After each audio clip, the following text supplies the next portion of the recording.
apakah Anda tahu siapa Nabi yang dijuluki Pangeran Kesabaran?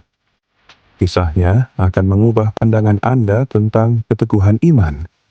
Inilah Nabi Zulkifli alaihissalam.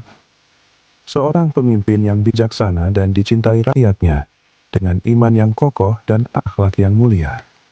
Namun, Allah menguji keteguhannya dengan penyakit kulit yang sangat berat. Ia menderita, namun tetap bersabar dan tidak pernah membenci takdir. Bukan untuk membinasakan, tapi untuk mendekatkannya pada Allah.